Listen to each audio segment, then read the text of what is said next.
Hey friends! I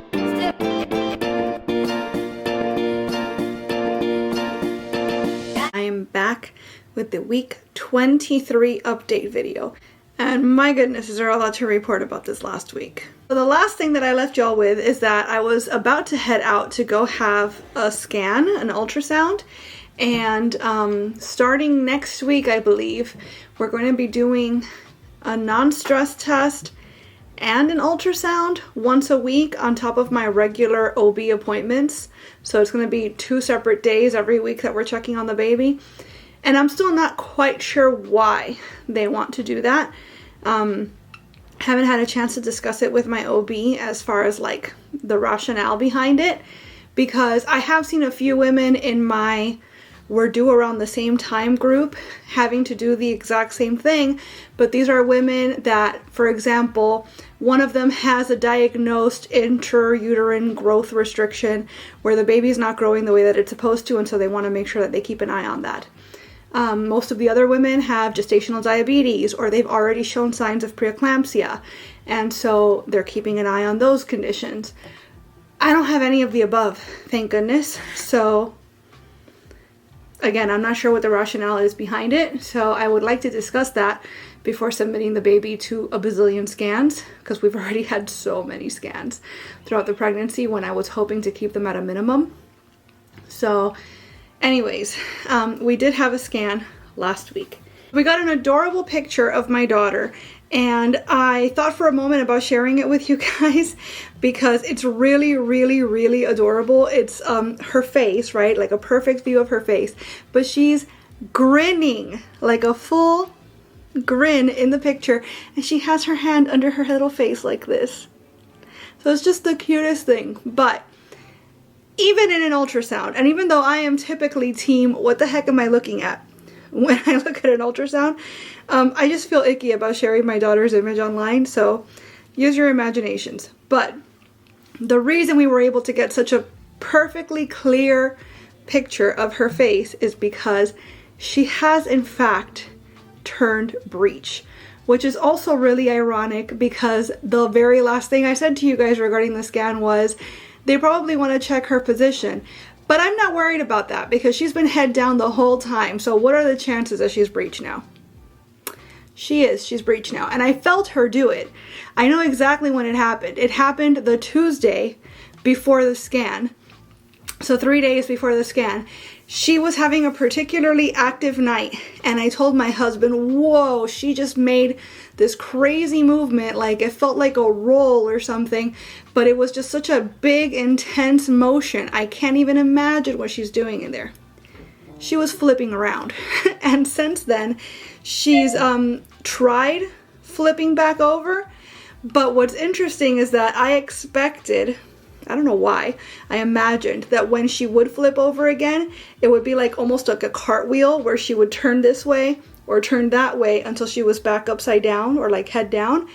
But it seems like what she's trying to do is do like a backflip. She's trying to go this way with her head towards my back so that eventually her feet are up again.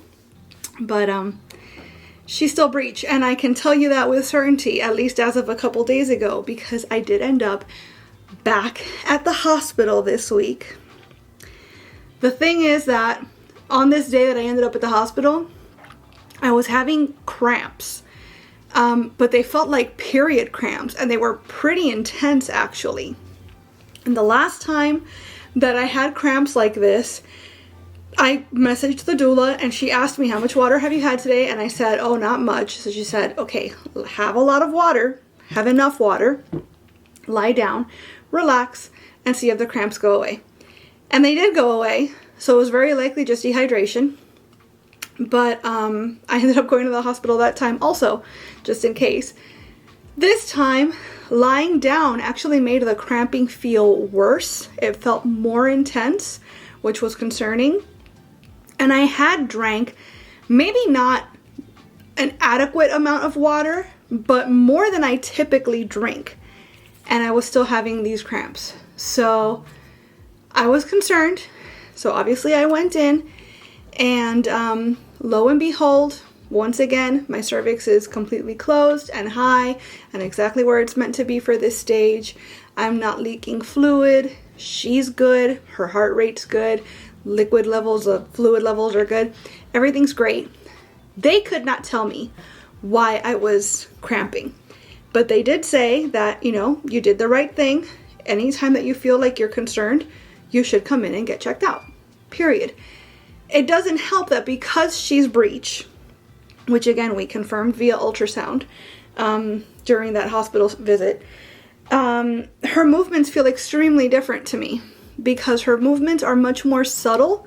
And when they do happen, they're happening really, really, really low because that's where her feet are. So it used to be that if I put my hand on my belly for long enough, she would eventually kick my hand, wherever on my belly I put my hand. But because of the position she's in now, I guess she can't reach. So I can't like get her to move on demand anymore. And so add to that cramping or whatever else, I'm gonna freak out.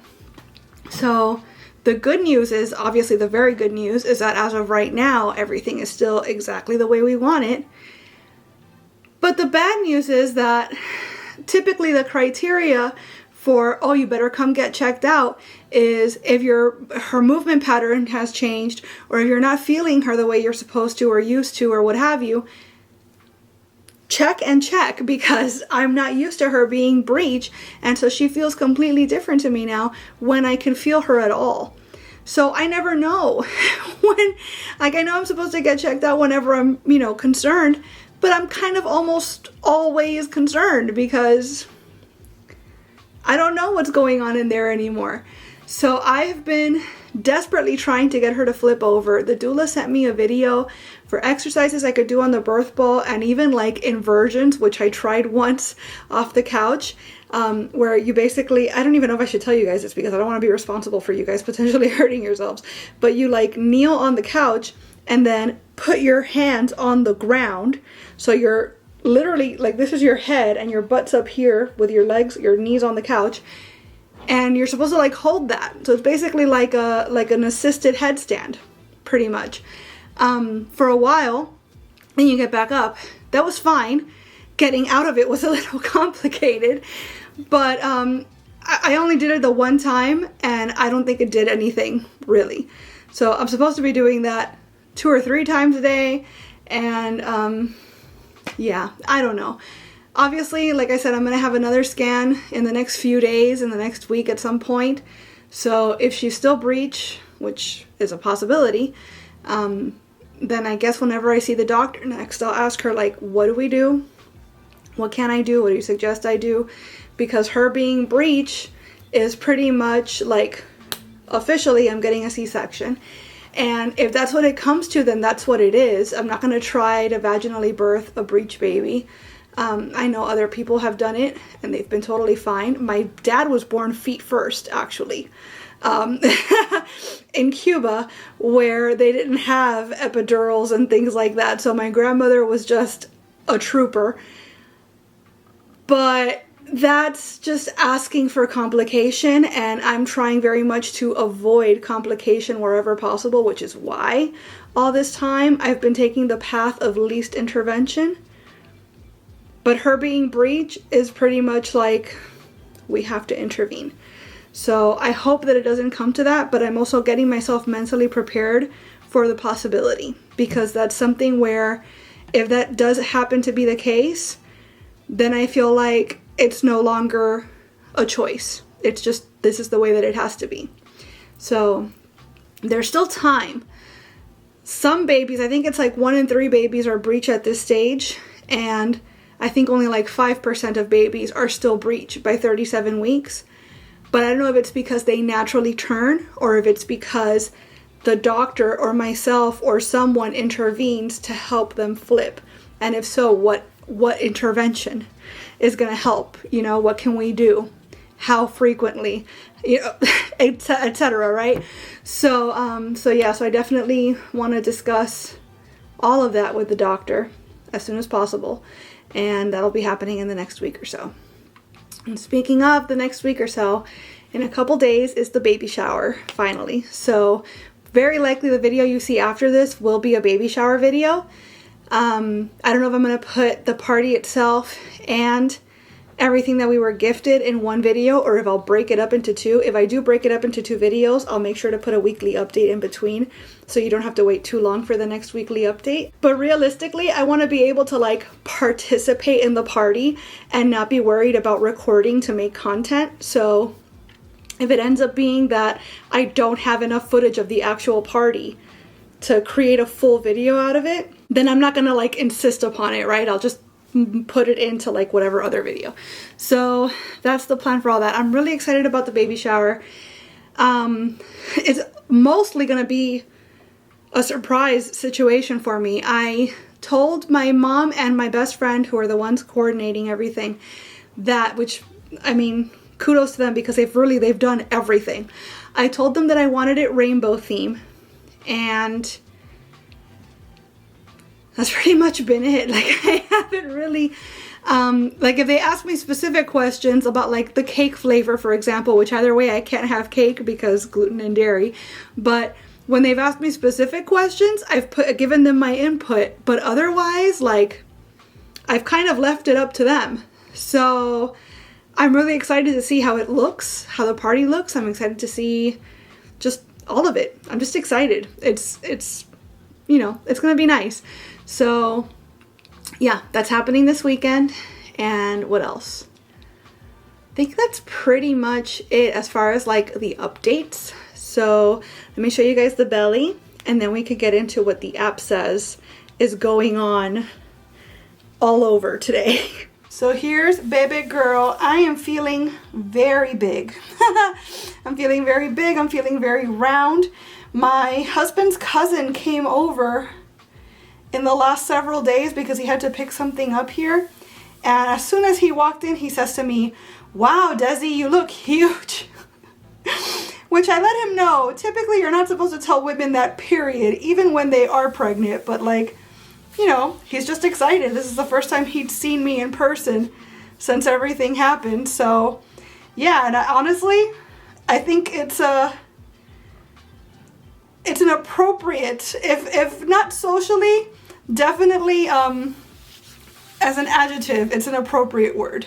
Interestingly, I haven't gained a pound. I haven't gained any weight whatsoever for at least 3 weeks, which is interesting because most of the time in pregnancy, even if you haven't gained weight or gained much weight throughout the first or even second trimester, you're probably going to gain weight in the third, because that's the baby's whole job at that point, is to put on weight. So if nothing else, you might be putting on weight because the baby's putting on weight. But I think that what's happened with me is that because, and I've mentioned this 1,000 times, and I am going to talk about weight gain during pregnancy in case you'd rather skip ahead, but I have mentioned before that I was on a strict calorie deficit for several months before actually getting pregnant, and I stopped counting calories the moment I realized I was pregnant, although I continued to eat relatively healthily. But I was eating what I wanted when I wanted, and so I gained weight rather quickly at the rate of, I'd say, about 1 pound a week for the first several weeks of the pregnancy. And so I think at this rate, my eating, as far as calories in, has leveled out for a while now. And my body is used to eating this way again. I'm no longer in, oh no, we were in starvation mode before, better hold on to every single calorie, like I was at the beginning of the pregnancy. And so perhaps I, as the vessel, am losing weight, and then her gaining weight is kind of keeping me even. I don't know. I try not to think too much about it, because at the end of the day, it really doesn't matter as long as I am healthy and she is still growing well. But I just thought that that was interesting to note, that at a time in the pregnancy where typically you would expect weight gain, my weight has actually held steady for almost a month. So, according to the app, this week, 33 weeks, I'm still in the 8th month of pregnancy. Baby is anywhere between 16 to 17 or more inches in length and could grow up to another full inch this week, especially if she's on the shorter side. She weighs more than 4¼ pounds. I'm sure she does, because she weighed she weighed 4¼ pounds at the last scan, which was a week ago today. And she's gaining weight at a rate of about ½ pound a week. With that much baby inside your uterus, your amniotic fluid level has maxed out at 33 weeks pregnant, making it likely you have more baby than fluid now. That's one reason why some of her pokes and kicks might feel pretty sharp these days. Kiddo just came back inside from being outside and being very, very noisy outside. The fact that the amniotic fluid has maxed out now, supposedly, makes me wonder, like, is she gonna run out of room to flip then? Or is that potentially helpful that she's running out of room? I can't see how that's helpful. So that's a little bit concerning, honestly. The next note says baby differentiates day from night.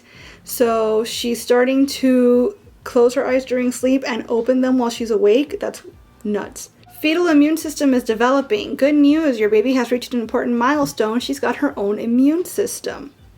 Okay, cool. I didn't even consider that that was something she didn't already have, but good to know that she does. Third trimester insomnia strikes about 3 in 4 pregnant women. I'm definitely one of them. Your body needs rest, so remember that worrying about it won't help. Yeah.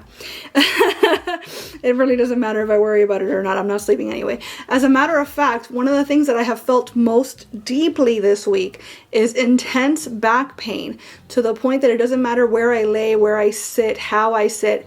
Everything freaking hurts, especially like the part of my back where like my waist is. And yeah, I've been struggling with that a lot this week, and it has affected my sleep. But on the other hand, when I do sleep, I'm sleeping really well until I'm so uncomfortable that I have to like wake up and move. For example, last night I took a nap from like 7:30 in the evening until like 9 p.m., which was probably not the best idea, but my body just couldn't take anymore. So I laid down on the couch, I got super comfortable, and I passed out. I woke up, got kiddo ready for bed, did the dishes, whatever, came back to bed, and I didn't fall asleep until past 1 a.m. But that probably would have happened. Honestly, that's earlier than usual these days, even without the nap. It's not that the nap caused me to go to sleep that late. But I went to sleep at 1. Kiddo woke up at 4. He went back to sleep. He woke up again at 6. He got back to sleep. And then I woke up at 8:30. I made everybody breakfast. I had breakfast. I laid down, and I knocked out again until almost 11.